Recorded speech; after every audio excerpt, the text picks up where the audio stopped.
We'll just wait and see if we get anyone online there for a second.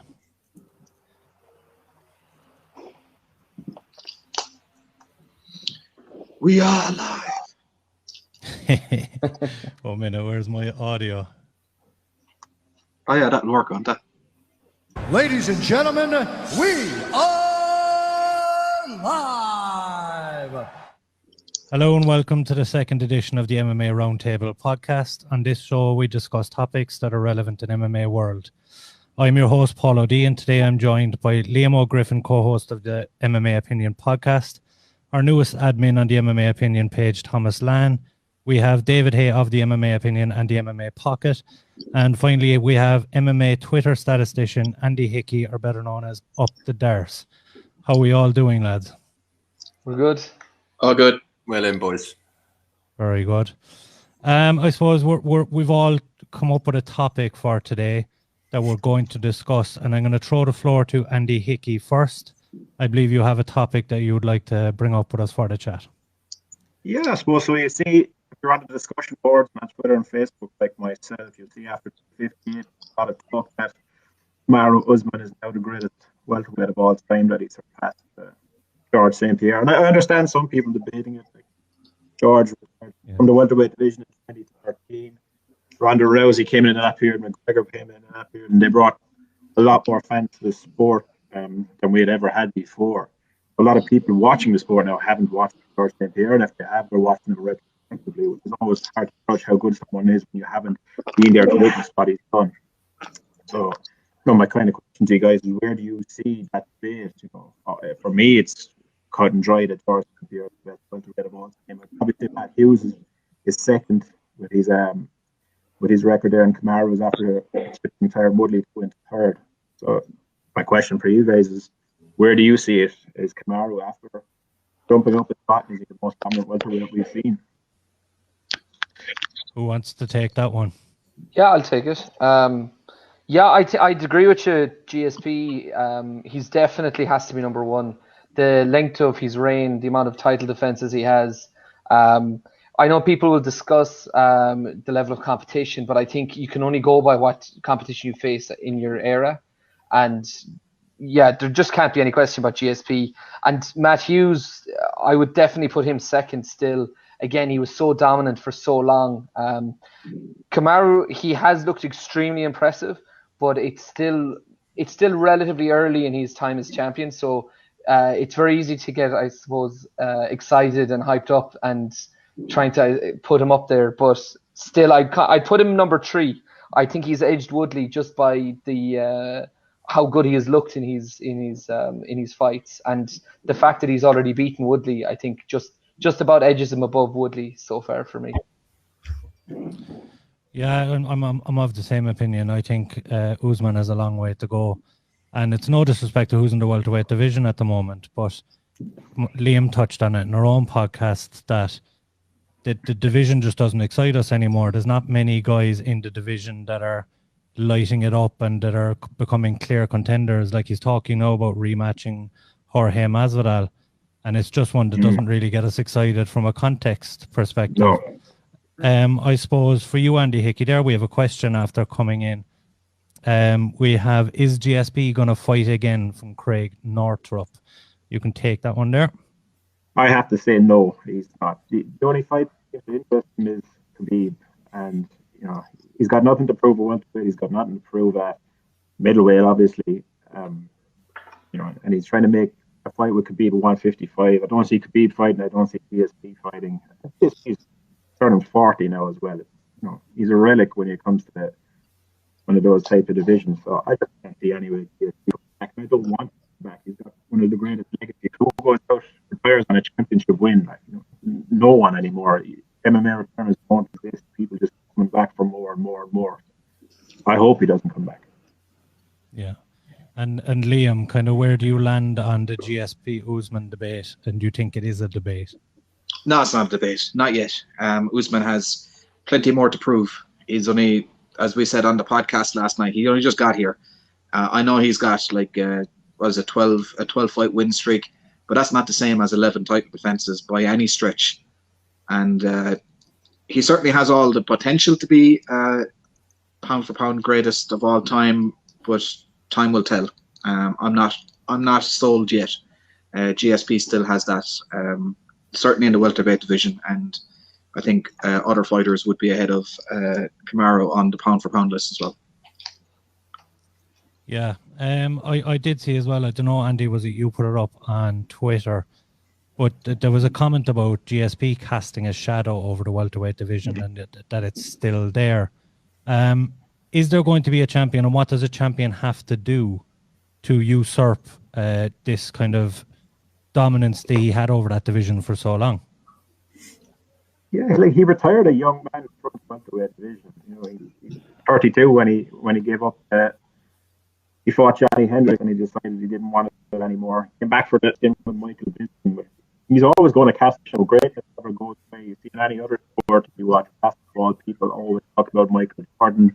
They reference him today. The GSP debate is not going to go away at any level. Kamaru can equally pass the record, and the debate will always go on. GSP was an enigma. He's one of the greatest of all time. He beat every fighter he's ever faced. The losses were against Pat Hughes and Matt Ferry. Came back and beat them. Kamaru was a long, long way to even be mentioned in the same breath for me.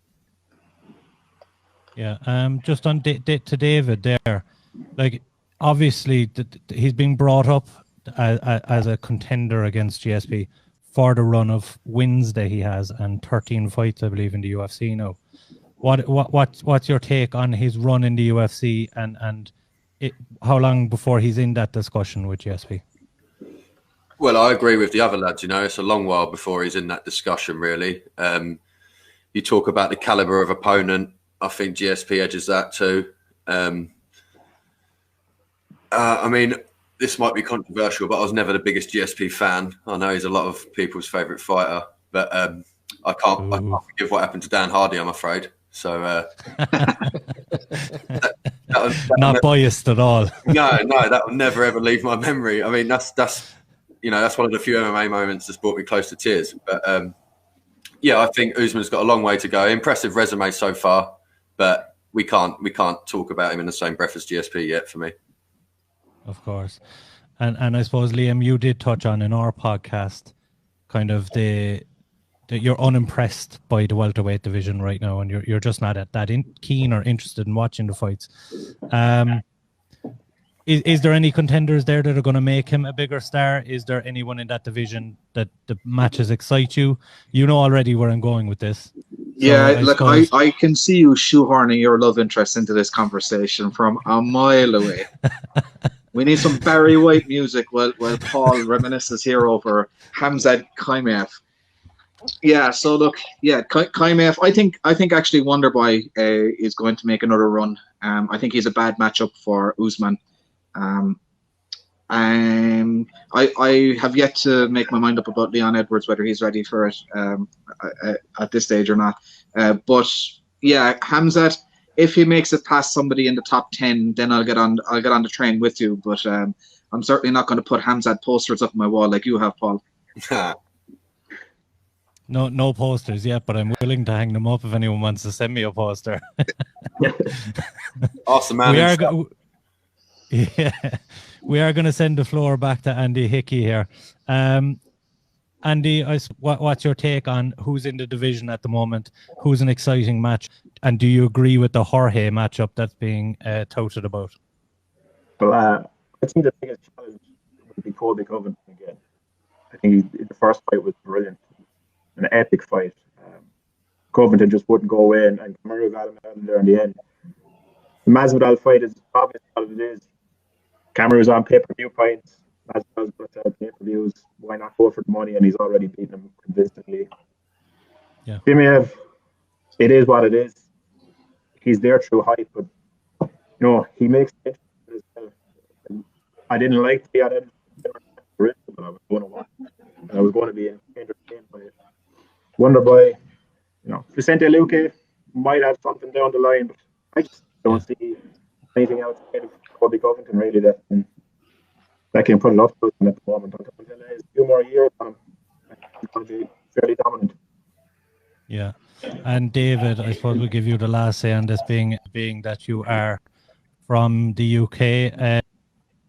your Tan Edwards run over, I suppose, the last 18 months and how unlucky he has been. Do you think he's still a legitimate contender there in that division? Do you think he's faced anyone of good enough stock to get that title fight right away? Who would you like to see him fight on March 13th? I believe he's still got to be considered as a contender, yeah. If you look at his past performances. I mean, some people are saying the welterweight division's a bit stale at the moment, but there's a few good fights there. You've got Bilal Muhammad. He had a good performance at the weekend. He's knocking on the door of, I think he's number 8 or 9 ranked now. Chiesa's doing a bit in there. He just beat Neil Magny.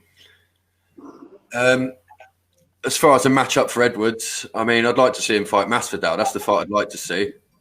But as far as what materialises, we just don't know. I mean, knowing that geezer's luck, he'll probably get a fight and then someone will get COVID or something and it will get cancelled. So I don't want to jinx him, you know. What will be, will be. We'll see.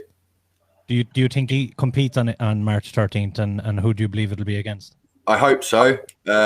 Who against? I'm not sure on that one. You know, there's a few names in the hat. I wouldn't like to speculate, really. And just finally, I'm going to go around the whole panel here. Just finally on the welterweight division. Dana has announced that he's saying that it will be welterweights who coach tough. So for you, pick 2 coaches that match up that will fight at the end of the season. I think Usman and Thompson would be the obvious choice. As far as coaches go, I mean, Stephen Thompson would be great on the Ultimate Fighter. I think he'd be brilliant on there. But it's been a while since you've had an Ultimate Fighter, hasn't it? Yeah, it's been back after about 4 years. Yeah. I'd go with Usman Thompson. Yeah, very good. And Andy Hickey, who would you go for the I would go division? With Jorge Masvidal and one Nathan Diaz. Nate Diaz. That would be TV I'd want to watch. I'm on board with that as well. I think if you're bringing back tough, you got to make it exciting. Exactly. And Liam, I can't see Diaz being a great coach. He probably needs something. Yeah, as a coach. Just because. Yeah. Of course. Liam, who was your picks? Well, apparently I came up with a good idea before Christmas and I completely forgot about it. But Mike Perry, Darren Till would be a cracker. And Mike Perry actually just tweeted yesterday, and he put his name in the hat again for a few matchups. So I think that actually might be a runner now again. Yeah, very good. And Thomas Lann, who are your picks for the 2 coaches at welterweight? I think I'd go with Leon Edwards and Jorge Masvidal. They have that history and that beef, and I think it would be a number 1 contender fight if they don't make Kamaru Jorge, and I think it would be make a big impact bringing back tough with those 2 leading it, and there'd be an awful lot of animosity and a lot of great television. Yeah, for me, I believe that the original booking that they were looking at Colby versus Jorge, and just for entertainment value, similar to Andy's picks there. Purely for entertainment value, I'm on board with that. I just see that as absolute fireworks from start to finish. And of course, you could have the BMF belt on the title. I know there's people are hating on that belt, but it makes the matchup a little bit more interesting at the end. Now, we are going to move on to our next topic, and I believe Thomas Lann, our newest member of the MMA Opinion. Thomas, how are you finding it on the page? First off, how are you getting on with everyone in the MMA Opinion admin team? Great. I mean, it's great to, I suppose, be part of it. And I mean, everyone is so quick, I suppose, to jump on the news. So it's always good you're getting the updates all the time. So I love that. I love MMA, so I love being part of it. Very good. And the floor is yours. You have a topic for us today. Yeah, so I thought the weight cutting was quite an important topic after the weekend, because I suppose Bobby Green was the most noticeable figure, I suppose, in terms of weight cutting. The fact that he missed out on his fight due to basically issues with his weight cut.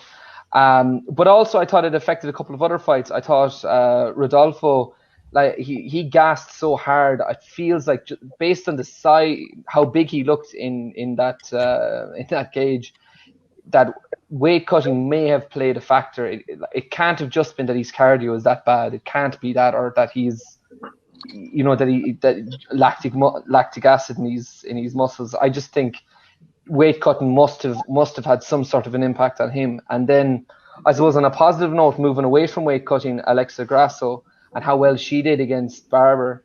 So I suppose what I'd be asking people is what should be done about weight cutting? Who should be responsible? Because everyone is it's going in a circle. Are the fighters? Are the trainers? Is the UFC? Are the commissions? It's kind of circling all the time. So everyone is passing the buck, and I'm just interested to hear, I suppose, what you think. Yeah, David, do you want to take this one? Yeah, weight cutting's always been an issue. I know it's really bad in Muay Thai sometimes. A couple of young fighters have died over there. I think it's managed. I mean, there's always a few ideas banded around about changing the whole system and having on the day weigh-ins and stuff like that. But I feel like it's one of them things. Like, people are going to always want to cut the weight to have that advantage on fight night, and unless the rules change like systematically for everybody, then there's always going to be missing weight and fighters passing out and stuff like that. So if anything, it's got to come from the top, really, if there's going to be any change for me. Yeah, Andy? I'm a big fan of the way the California did it. With someone asking Lann if she was fighting the random they released the weigh-in weights and the cage weights as well, so you can see the percentage on up. Like, up 18%. She received the ban from the ASXC. It's only stopped competing in that state, but I like where it's been more in that state again. But there is, there's a lot of talk online that weight cutting is this weight cutting and that. But one guy you see the weekend, Kelvin Gastelum, he gets so much use online for fighting out welterweight between a smaller man. People are questioning why he doesn't come down to welterweight, and he'd have to kill him to get down there. The same requirements for that to do at the time. Weight cutting to me, it does come from the top. It comes from the fighter. It has to be monitored at a safer level if you want to make it a topic, and it's up to the fighter at the end of the day. So the only real depth we saw in the last season was 1, and they changed it completely now, and you can see the likes of Demetrius Johnson's competing at 125 now in Alvarez. So there's things to be said about it. I'm no expert on it, but I do like what he has to say. Yeah, and Liam, same question to you. Yeah, it's just a ridiculous feature that we have of the sport, and I know it's it's not something that we can get rid of easily. There are a couple of, as Andy was saying, one championship have improved it slightly with their multiple weigh-ins, weeks out, and stuff like that. At the amateur level, we have same-day weigh-ins now. Sorry, my screen went off there for a second. You're right. Sorry, hold on. Liam's doing somersaults here. Yeah. So, oh Jesus, am I still there? You are, yeah. You're still live. You're just a bit all over the place, and we've officially lost Liam. Yeah. We're going to go back to you here on this one, Thomas. And I just have a little question for you on this topic. Andy made a good point there about Gastelum being under pressure to get down to welterweight, and then anyone it seems that misses weight, there's a topic about should they be cutting that much weight, and should they be put under so much pressure to get down to a lower weight class. Mike, to you, I suppose, is Kelvin Gastelum in the right division, and maybe he's competing against people that should be at 195? I think that Kelvin, I think Kelvin could be fighting at 170, and I think he could be a top contender there. I think, to be honest, it's hard to know about anyone's diet or body shape, but I would go back to Aldo and all the talk for years about him going up to lightweight. And then for a finish, he went down to bantamweight. And he actually said he felt so good because he'd finally gotten a proper dietitian, and he'd probably properly addressed that. I don't feel that Kelvin Gastelum properly addresses weight cutting or diet. And I feel like if he did, he probably would find he could make 170 comfortably. And he's always fighting people who are larger than him. So I mean, he was out wrestled by Chris Weidman, and that was the only win on Chris Weidman's record for years. Like a lot of his wins have been against people basically with a foot out the door or near retirement and pushing 40. So I think a lot of times his name gets pushed to the top in conversation about the division, but really I think he should really be in welterweight, I think. Yeah. And Liam, I suppose we'll go back to you there. What were you getting at before you started doing somersaults and bail? Before I do somersaults, yeah. Well, I think Kelvin Gastelum is on the seafood diet from what I saw online. It's whatever he sees, he eats. But yeah, so in terms of weight cutting, yeah, one championship have it.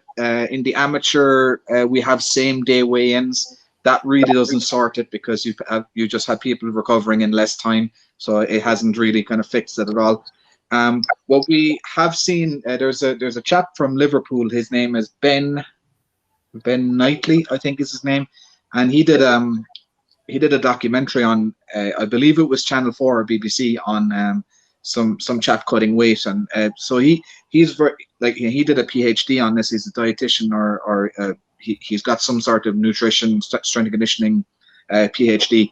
And he did a lot of study on this using the IMAF championships as his kind of his cohort for studies and stuff. And he was able to do something interesting. He had a hydration test. So basically like a piss test, right? And then within a few minutes, he was able to tell what level of hydration you were at. Now, that in conjunction with your current weight would give you a fair weight analysis. Do you know what I mean? So as opposed to saying, we say your absolute weight is 75 kilograms, and you have one guy who's fully hydrated, and you have another guy who's spent 2 weeks in the sauna, and then they're obviously not the same size humans because one is dehydrated and one is not. Maybe we should be looking at having a combination of somebody who's at 75 kilograms, but also at a level 10 of hydration, whatever the unit is there. And then if you use those in combination with each other, then you will get a fairer representation of sizes, and then also have people under less stress to actually cut the water weight, which is what's the dangerous part about the weight cutting is the dehydration part. If we could get rid of that, so like measure people at full hydration, and then everybody across the board is fully hydrated, and then you even out the playing field in a much fairer way. I think that's a solution, but how workable that is in the grand scheme of things, I don't know. But it's my least favorite part of the whole game anyway, the weight cutting. Yeah, definitely. And David, just to you there as well, we do have to discuss, like we touched on Gastelum, we touched on Bobby Green, and Tomas mentioned about Rodolfo Vieira. What did you make of Rodolfo gassing so quickly and looking so poorly in that fight? And do you think that was purely down to weight cut? Well, I know DC said it's because it was too much muscle, and if you got the fat, the air passes through the fat. But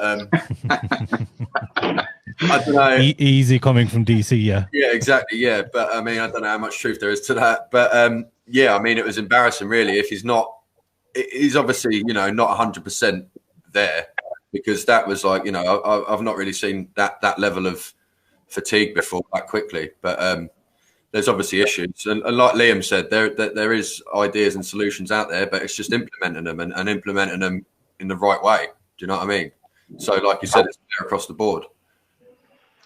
Yeah, of course. Look, for me, the weight cutting issues, as much as it's a huge problem, like I just can't see this changing anytime soon. You look at the rest of the rule sets in MMA, and they can't even get a unified set of rules in all states in America, let alone the rest of the world. This is something I know ONE have done a great job with their weight cutting kind of regulations, but the state of the rules in MMA, there's a lot more to be done outside of just weight cutting, and a lot more that they need to fix up. I think the answer will have to be that there's unified rules and there's one body that governs all states and all countries. And I suppose IMAF are kind of the leading or organization that are kind of heading that direction. They're over the amateur MMA now. But I suppose if they got their hands on professional MMA and they were able to set the rules across the board, maybe we could see something. But I think until that time, we're no closer to any situation being solved there. I'm going to throw the floor to Liam Óg Griffin. I believe you have an interesting topic for us today. Yeah. So I don't know how the hell I got stuck with this one, but anyway, let's dive in. So as our audience from the States will know, we had a change of administration over in the States. Joe Biden, now the president, and he passed a law. I'm not 100% up to speed with exactly the details of the ins and outs of all of the different articles within the law, but basically it brings up the whole transgender issue again, which we had a bit of controversy back in 2013, 2014 in MMA, but now with this new law, it kind of has resurfaced and opened a lot of old wounds. There was a feature article online as well. With, so basically, the person in MMA that we're talking about here is Fallon Fox, who is a male to female transgender person, and who has fought professional MMA in the women's division, and for a number of fights, just absolutely smashed all the girls. There was controversy over whether there was some injuries in terms of, I read an article saying 2 cracked skulls. Actually, when you dig into that a bit further, it was 1 broken orbital, which like an orbital commonplace break. in MMA. Yeah, it's more commonplace. It's not as dramatic as 2 cracked skulls. Apparently, the second cracked skull was a misnomer. That didn't happen at all. And then the other thing that happened was you had the picture, the side-by-side picture, and that they used to go with the article was actually Kay Hansen in the UFC, I believe. A totally different fight altogether. But Kay was covered in blood after her fight, and then they put that with the Fallon Fox. So there's a lot of kind of there's a lot of hyperbole going on with this story. But yeah, it was just something I kind of I had an encounter. No, let me finish this story now before you jump to conclusions, right? I had an encounter in the MMA world with this just a couple of years ago when one of my students, a female student, entered a jiu-jitsu competition, and we got a call from the promoter of the jiu-jitsu competition saying, look, there's a transgender male to female athlete in your student's category. Have you guys got any objections to it, and can we go ahead? And I'm like, I actually don't even know if I have an objection to it. I don't know anything about this. What, like, I don't know, is it fair? Is it not fair? What the hell? So I ended up going down a bit of a rabbit hole and going through some of the precedents that were set in other sports, and it's basically track and field and athletics that has the longest track record in this. And there's a really interesting video by a YouTube channel called Vox, VOX. They're kind of like an investigative journalistic channel, and they have a really good feature on it, and going down through the history of how they kind of classify male and female athletes. And back in 1966, it was a physical exam. So basically, like, it was like meat and veg, you're in this side, no meat and veg, you're on that side. And then that wasn't seen to be the done thing. So then they started testing. What was it they called it? They called it a nude parade, wasn't it? When a nude parade, yeah. And I can just imagine, like, the embarrassments that athletes must have had. First of all, to be subjected to a test, like, you don't look like a girl, so we're going to test you. I mean, that must have been horrific in the first place. But anyway, they got rid of that a year later, and they went and tested chromosomes, and obviously XX for the females, XY for the males. But I don't know why that was discarded in 2011. I don't know, is it because the issue has now become with identifying as one gender or the other, whether it's more of a kind of an ideological separation rather than a biological separation, and is that where they're at, you know? So now, since 2011, it's been a testosterone test, which raises another problem, because you've got actual female athletes, genuine female athletes, who have high levels of testosterone. And one in particular is Caster Semenya, who's a long distance runner, or she's a long distance runner from South Africa, and she's genuinely born a female, but has such high testosterone that she's been banned from competing because that's the measure. But anyway, back to MMA, right? I digress. Should Fallon Fox be allowed to fight in the female division? What's your take? Has anybody got an opinion on that? And we'll go Andy here first. What do you think? Well, Fallon Fox is the most well-known combat sports person to do it, right? She came in and she lost to Ashley Evans-Smith. Yeah. So if you lose to Ashley Evans-Smith, you're not the world's greatest combat athlete, in my opinion, given her track record. I don't agree. If someone wanted to turn around and Jake Thomas, 145, and a man from SPG turned around and wanted to fight her, claiming changed sex, I don't think I'd agree with that. But I can understand it from someone from a very young age grew up and made that change, wanted to compete with sport. I can see, place for it. I do think we live in a world where, especially with Joe Biden, we have to please everybody, but we have to remember that safety at the same time is imperative. This is a dangerous sport, but we need to keep it a safe sport. Blurred lines. I don't want to get cancelled either. So I think Fallon Fox, the only case we've had, that picture that surfaced like Kay Hansen made it look like, the worst ever. She's a poor athlete, a poor fighter. Yeah. Just for myself, obviously, look, it is a tentative subject, and you can't just go branding around it. You're against this, you're against that. My issue here is if they got to a point where they believed that in athletics, where girls are just running 400 meters, 800 meters, and they believed that high testosterone, and they did studies on this. Now there was some issues over the studies, and they were debated back and forth whether they were legitimate, etc.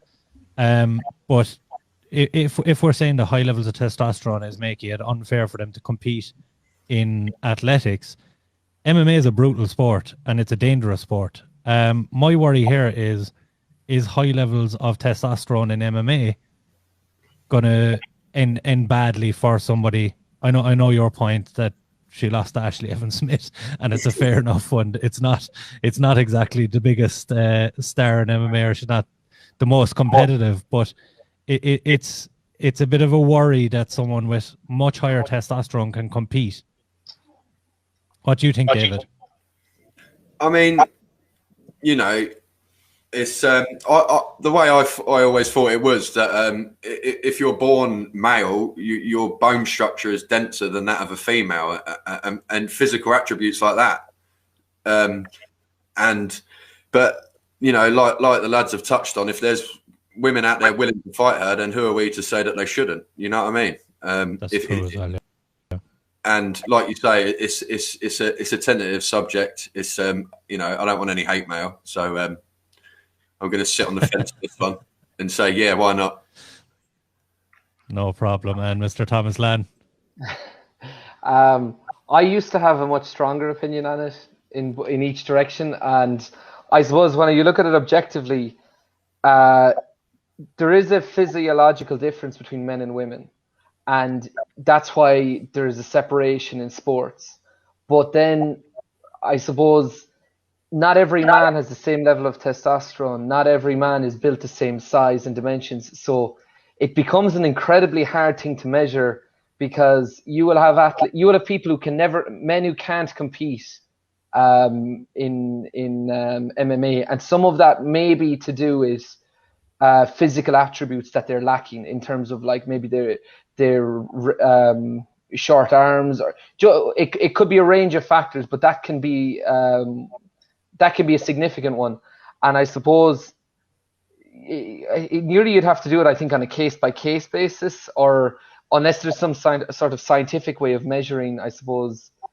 We'll say if somebody again is transgender, if there is a marked advantage that they're coming in with, like bone density or something like that. But I don't know how they would go about measuring that. So I'd have to sit on the fence on this one.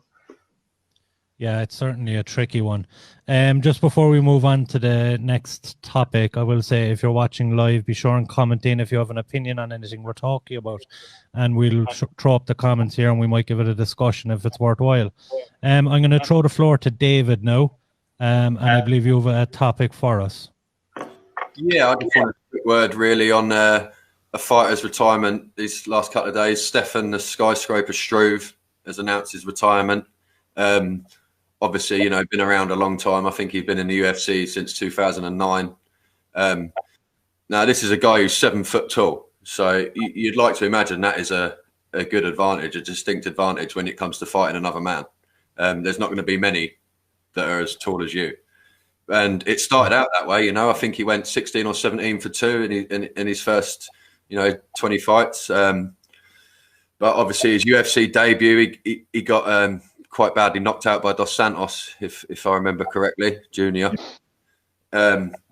And I just feel like he's a fighter that never really reached his true potential. He never really learned how to master that excessive reach advantage he had over nearly everyone he fought. He wasn't aggressive enough for me. I don't think he wasn't a killer. And I feel, especially in the heavyweight division, you got to be a killer, because one strike is going to end these fights. But 13 UFC wins, 8 performance bonuses in there. Does he go down as one of the? I think actually he retired and he was joint most finishes in the heavyweight division. So he only needed one more finish to actually have that record. That was, I believe, that he had the most knockout losses, though. No, was it? I think so. Luckily for us, we do have a statistician here on the line, Mr. Andy. We'll throw it to you. Derek Lewis, 11. Derek Lewis has the record for 11. Okay, and what's Stefan Struve record? That he was tied most losses, KO losses, is it? Yeah, Frank Mir, Alice Roverine, Gabriel Gonzaga, Stefan Struve, all been knocked out in the UFC in that record. So Stefan gave up his first break. It only leaves 3 left open. They claim the 9th. Yeah, but that's not exactly a record you want, so maybe that's the reason he got out of there in time. Just back to you, David, there. I'm just trying to put in a good word for the fella, but there you go. That's why I'm having none of it. Every day's a school day, man. There you go. But yeah, I guess my question to everyone would just be, was it the right decision? Did he retire? I mean, this is a fella who's had a few bad injuries. I think he's had his jaw broken more than once. Suffered some bad knockouts. So do you guys think it was the right decision, or should he have gone on to cement his legacy a bit more? And where do you see him as one of the division's, top fighters? Is he in there or? Yeah, no, not for me. He had some great wins, but I think over the length of his career in the UFC, he just showed a lot of shortcomings. He never seemed to be able to get off the fence if somebody was able to back him up. He wasn't able to, I suppose, use good footwork to get away. Mark Hunt was able to close the distance and knock him out. There's so many examples of fighters who just there's no comparison when it comes to, again, that reach. He just never seemed to be able to use it. Some of that could be that he didn't have the killer instinct. And sometimes when you have somebody who's that tall, there can be physical issues like circulation or vertigo. So who knows in the middle of a fight if something like that starts to play in and has some sort of an effect. So, Volkov is, I suppose, the person I would say compares most similarly to him at the moment in the UFC, and he doesn't seem to have those kinds of issues. But again, I suppose everyone is different. So, I think he got out at the right time for sure. And Liam? Yeah, I suppose he hasn't reached the heights we expected him to. Sorry about that. Hey, someone had to do it. The puns. I was trying to hold back. Yeah, I'll just leave now. But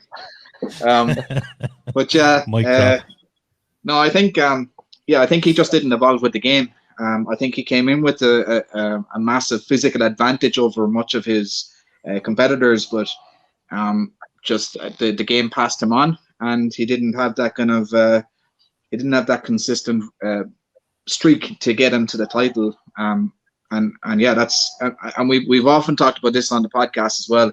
I feel the time to retire is if you can no longer be the champion. And I think definitely with the heavyweight division in its current form, he's not in the picture for title shots.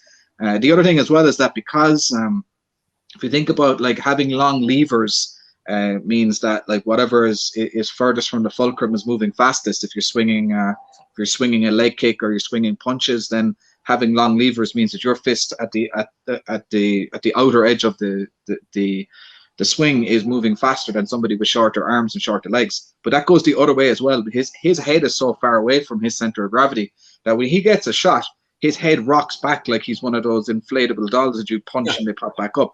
Like, and that happened to him on multiple occasions. Like he hit the overhand shots used to murder him. I think it was Big Country Nelson knocked him out with one of those, and you know, so like that, it's a big issue, you know. So now, as you said, there are other taller fighters. Semi Schilt was another 7-footer as well, and I just think his core strength wasn't strong enough to sustain his body length. I think he was kind of more gangly or something like that.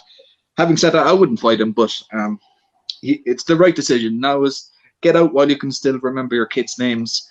And yeah, I think it's the right time. Mr. Andy Hickey. Hey, look, he retires with the only man to have a winning record against Hickey in Europe. That's something to say. So he did a good job for Europe. I'm a massive fan of European MMA. He's got the second most sufficient European fighter in the UFC. He never realized his potential. He came in as the next big thing. I can get it to a degree. I know Liam explained it far better than me that he was Chinny, but you know, he just didn't have it. He never had it. He left for some matches like McCurry and I think Mark Hunt and Stefan Struve is the biggest sizes from height in the history of the UFC. So he has left his mark on the sport at least. Yeah, definitely. Before we move on to the next topic, we have a question from another one of our MMA admin team. We have Ben Doucette is on the line, and he's asking, did you see Mike Perry's call out of Darren Till and Kevin Holland last night on Twitter saying he wanted to move to 185? Did any of you guys see that? Yeah, that's the one I was talking about earlier when I said that it might be a case that he was kind of putting himself back in the picture for the Ultimate Fighter against Darren Till. But yeah, no, middleweight's a bad idea for him. He needs to stay at welter and just stay off the cocaine. He called out. He said. Sorry, he called out Joaquin Buckley. Go on, Andy. Sorry, yeah. He called out Joaquin Buckley, which was an interesting one. That answers Ben's next question. Was there was someone else and he can't remember? Yeah. Yeah, it's by the Alessio Capico. So what a weird call out by Harry's a different kind of animal, isn't he? A weird guy. A different kind of person, yeah, definitely. There's something a little bit amiss there, I think. He's one of those guys that's liable to do anything. We were having a little bit of a conversation about him on our own podcast there yesterday, I believe, or was it Sunday? I'm losing. So our final topic of the day is we are going to talk about some upcoming fights. And March and April are absolutely stacked. So if we just look at March in the UFC, you have UFC 259, which is a triple header of title fights. You have Jan Blachowicz versus Izzy Adesanya. You have Amanda Nunes versus Megan Anderson. You have Peter Yan versus Aljo Sterling. And then you have 2 weeks of fight cards, which are headlined by Edwards versus To Be Determined. You have Brunson versus Holland. And then UFC 260 is Miocic Ngannou and Volkanovski versus Ortega. Absolutely phenomenal fights in the next month. My question to you guys is, obviously with COVID and everything, we know that some of these fights are going to be lost, or we assume that some of these fights are going to be lost. Which fight are you most looking forward to in the month? And what's the one fight that for you just absolutely cannot fall through? We're going to go to Mr. Andy Hickey here first. Well, I'm going to cheat here, and I'm going to just slip into the first week of April, and I'm going to go with Rumble Johnson and Yoel Romero. That's very good. Fireworks, amazing fight, and it's really after reinvigorating what Bellator done over there, bringing huge eyes, and I just think that's an absolute cracker. Very, very good. And Thomas Lann, what's your can't miss fight of March and April? So I would go with, I think, Peter Yan and Aljo. I think that's well overdue at this stage. I know Jose Aldo got kind of his opportunity in there, and there's been some delays with it, but I think for sure that fight is going to, I suppose, settle it. For me, Aljamain has been number one there for since his win over Corey Sandhagen. But I think the depth of his his win streak has been far more impressive than Peter Yan's. I mean, Uriah Hall, Jose Aldo is by far Peter Yan's best win, and I just think that Aljo has done a lot more in the division and deserves the belt, and he certainly deserves to fight for it. So that's the one I can't wait for. Very good, Mr. David Hay. I'd have to agree with Tom now. I feel like Yan and Sterling's going to be the most competitive, one of the most exciting ones. I am also really looking forward to Yan and Adesanya. Obviously Adesanya moving up. I feel like Adesanya can do it. I feel like that will be an upset. But like you said, there's so many great fights coming up. We're blessed. We've been blessed over the last 12 months, and the next 12 months look just as good. So good times ahead. Yeah, and you both pointed to the bantamweight division there in that fight. And of course, you also have some amazing bantamweight fights that are outside of the title fight in the next 2 months. And Ben Doucette, again, just comment there, sleeper fight of the month is Dominique Cruz versus Casey Kenny, and it's hard to disagree with him there. That is another phenomenal matchup. For myself, I think the bantamweight is the one that I really want to see as well, and not just because it's an amazing matchup, but purely because the bantamweight division needs to move on. There's so many contenders there at 135 pounds right now, and there's so many interesting matchups to make. And you've Corey Sandhagen after that phenomenal performance waiting in the wings as well. So for me, that's the one that needs to stay together, needs to get done for the division to move on. Liam, for yourself, what's the fight that you can't miss in March or April? Well, I think for me, the Izzy and Jan Blachowicz and the Amanda Nunes and Megan Anderson are both foregone conclusions. I see Izzy and Nunes just having easy wins in those fights. Volkanovski doesn't interest me at all. I have no interest in that at all. I agree. Aljamain Sterling and Peter Yan that's going to be a phenomenal fight. However, it's the heavyweights that I'm most interested in. I'm really fascinated to see, can Miocic stay away from getting knocked out early and do exactly what he did the last time to Ngannou. And of course, because we've got our heavyweight here in SPG Cork, I reckon he's going to be fighting like some of these guys in the next 10 years if they're still around. Ngannou is about 100 years old, isn't he?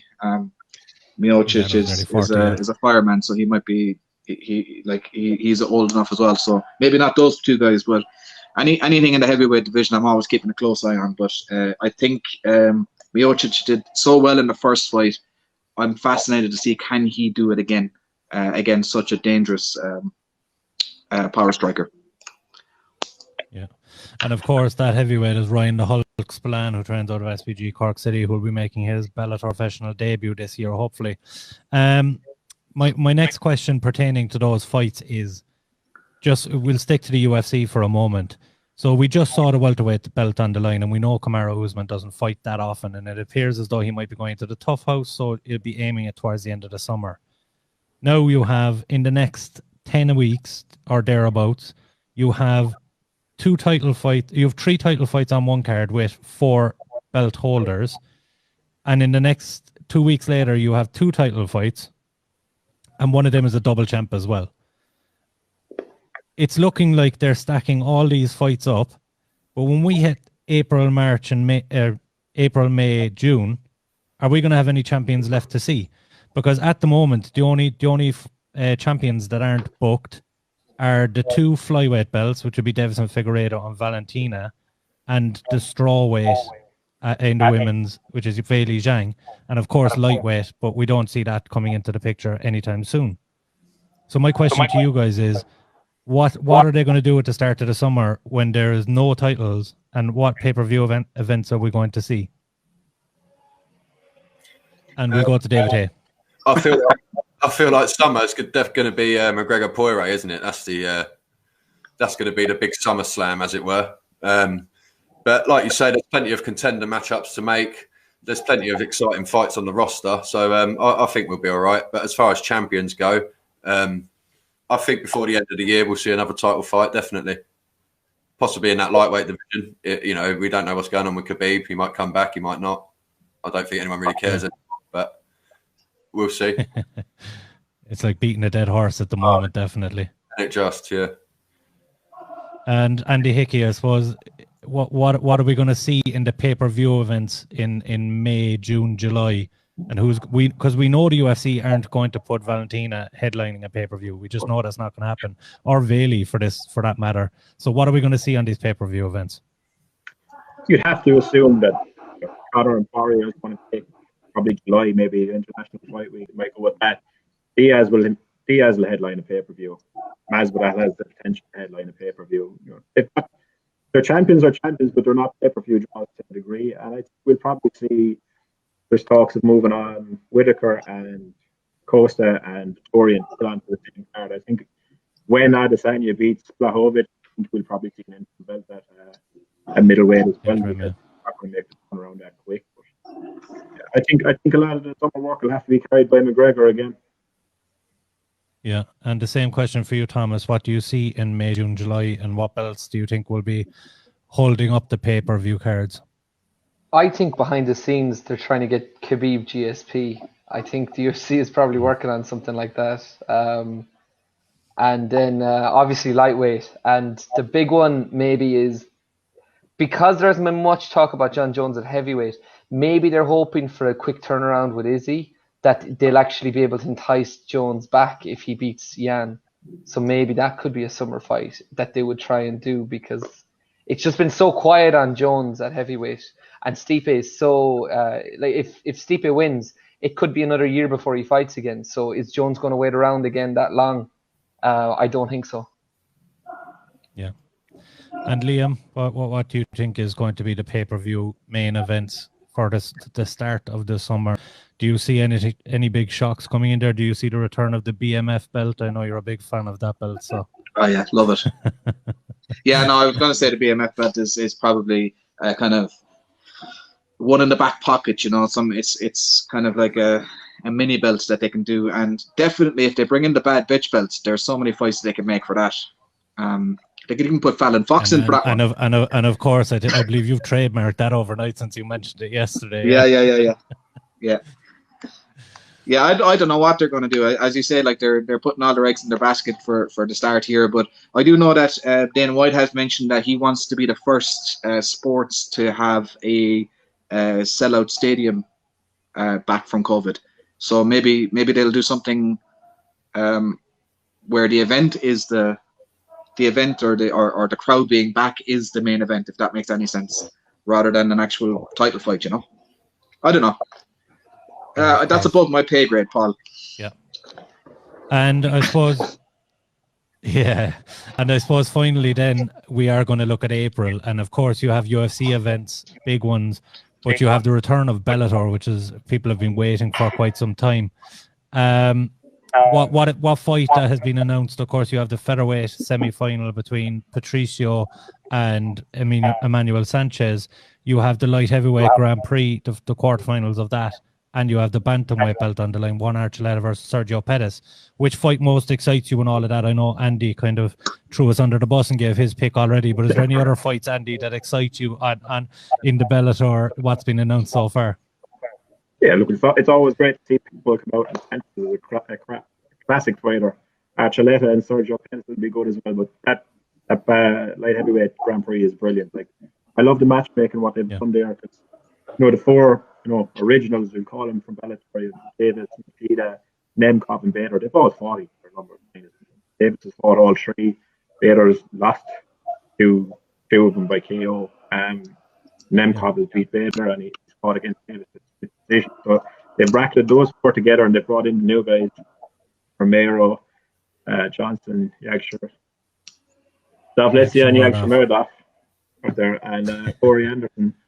And they bracketed those together, two on either side. So regardless what we'll see the Nemkov Davis fight, either Rumble or Romero, and it's just great matchmaking. What Bellator are doing is brilliant. We have a lot of interest with really want to see Bellator bring it this year. Very good.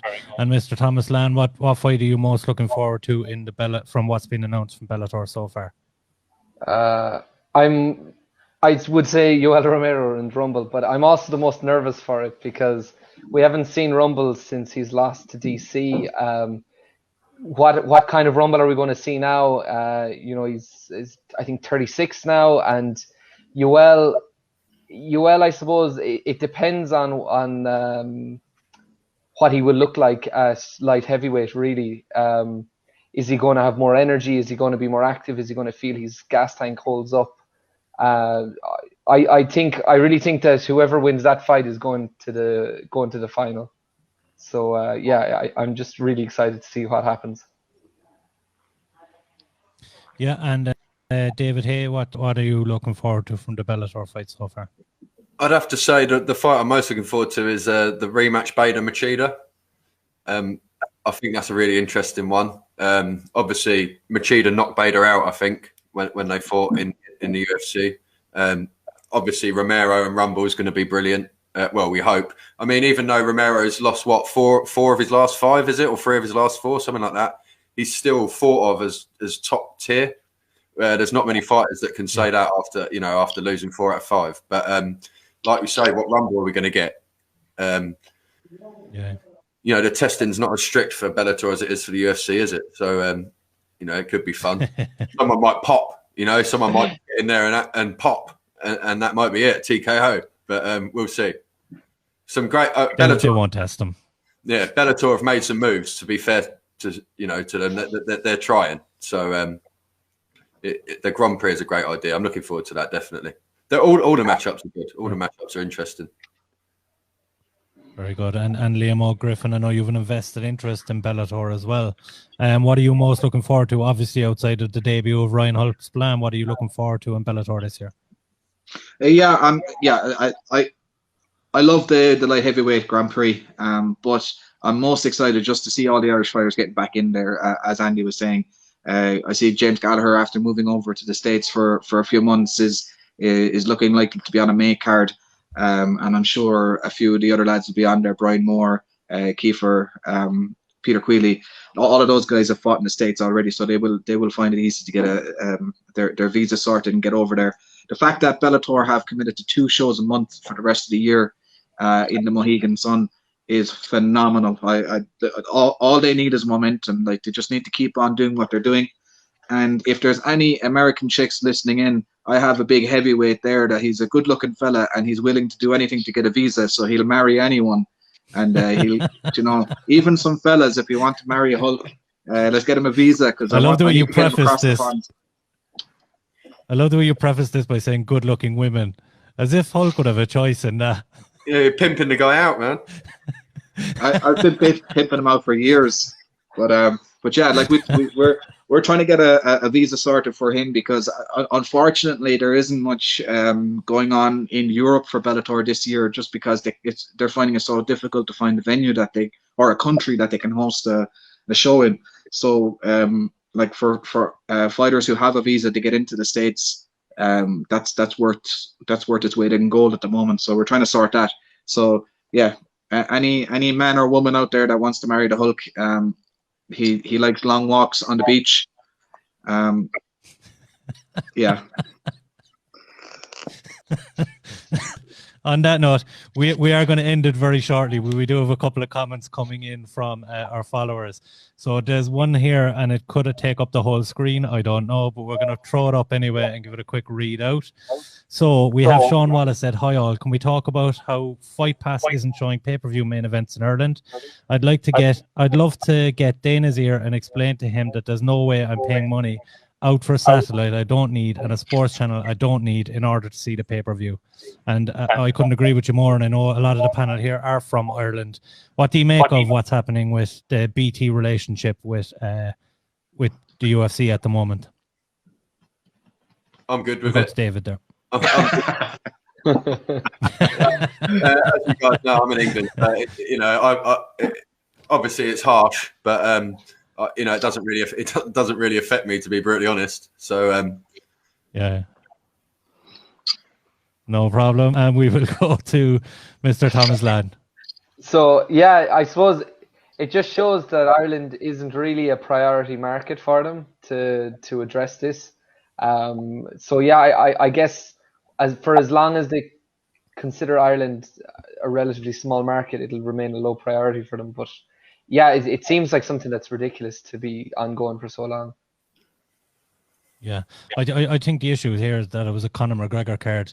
Liam, can you just touch a little bit on this, that UFC 257 was so inaccessible to Irish people, given that's where he's from? Yeah, it seems ridiculous. Until he becomes the champ again, we're not going to be seen as priority. But if I'm not mistaken, the rest of Europe is in the same boat as Ireland. It's just the UK that has the iPlayer sort and BBC. But I believe mainland Europe have a problem getting the pay-per-views as well. That's the Bellator issue. That's the Bellator issue. He's talking about the UFC issue, getting it on that we have. Yeah, that's what I'm talking about as well. Or Sky Dish. Okay. Yeah, no, but isn't mainland Europe finding like they don't have a TV deal on mainland Europe for UFC either? They have different deals with different countries. No, they have different deals with different countries. Okay, all right. I don't know what's up. Moving swiftly on to Andy Hickey. I'm great with it. I don't have any issue. UFC is so accessible in Ireland. Since day one, like we've been able to watch. I remember in Atlanta, in the noughties there, and we've always had it on. Yeah. If you're paying for your satellite, we've always had it available. I know pay-per-view came in about 3 years ago, and it caused a small bit of an issue. But no, I think the UFC is wonderful in Ireland. Bellator is the problem now. Happy enough for that. Forward, but yeah. Hopefully Bellator get that ironed out before there's some big shows. Andy's easily pleased. And we do have another comment in there. Yeah, sorry, go on, Dev. I was just saying Andy's obviously easily pleased.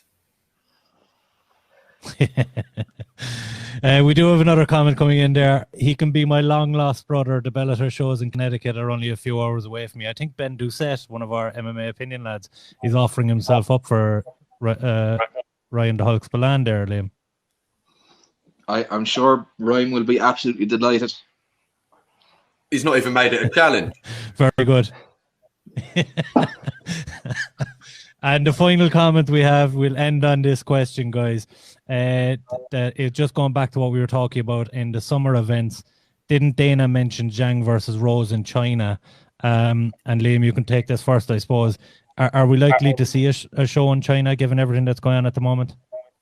Yeah, I don't think it's China. I think is it Singapore? I think it's one of the other Asian countries. Yeah. I think they're targeting. Is it Taiwan or Singapore? I'm not sure, but 100% they're going to get over there. I mean, particularly with this pandemic, the Asian countries have like done better because they're used to dealing with kind of previous pandemics like SARS and the other one. They had another one as well, but so. Those countries seem to have gotten on top of it a bit quicker than the rest of the world. So yeah, we're definitely going to see shows over there. And the other thing is the just coming from the amateur side of things, from the IMAF tournaments, the wealth of talent coming through from China, Kazakhstan, Russia, all of the Eastern Asian countries have huge amateur teams, which will all become huge professional teams, and there's one better than another over there. So we're going to see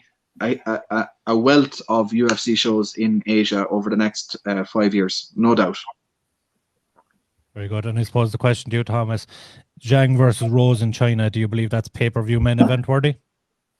Yeah, I do. I think Rose, certainly for the, I suppose for the diehard fans, she's become an icon, and everyone is mad about her. So I think definitely she is. And if you're doing it in Asia, the pay-per-views, I don't know what it's like in China, but I mean, you've such a massive market there. If you're doing it and it's accessible, I think that they wouldn't be as concerned with how it does in Europe or even maybe in South America.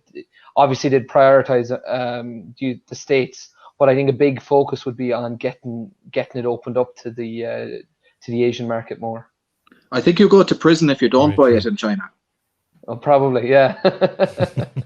Or else they don't let you on the subway or something. They'll take your organs. And And Mr. Andy Hickey, what's your opinion on this fight? I think it's pay-per-view main event worthy. Yeah, look, if they're going with that fight, or if they're going with China or Asia at the market, I don't know why they're going to go with Zhang versus Rose. So I think, you know, if you're looking to break over there, you go with Zhang versus Zhang Yaonan. Like, I need to pronounce the second name. Yaonan. You know, she's on like a 7-fight win streak. Ranked third in division. You know, bring that whole market together. I think it's probably a better one if you're trying to crack that market. Rose is obviously a big Western draw. Yeah, not the correct word there, but yeah, it's not pay-per-view material for me, to be honest. Yeah, and the same question to you, David.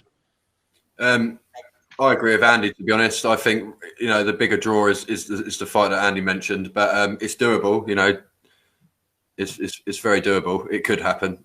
It could, that could be one of the ones we're talking about that might happen later in the year. You know, after the summer maybe. I think the summer is cemented as Poirier McGregor, but after that, who knows? Yeah. Definitely. And listen, we're going to let you go. We're going a little bit over time. Thank you very much for tuning in, and we will have another one of these roundtable discussions after UFC 259. For the moment, we're going to be putting them out after the big pay-per-view events. If you have more interest in them and you want to see them, let us know, and we might start doing them weekly. But for now, we will go after the pay-per-view events. Listen, lads, thank you very much for coming on the line today, and thank you for your discussion topics. Pleasure, lads. Pleasure. Mine was the best, obviously. See you later, lads. Cheers. Thank you.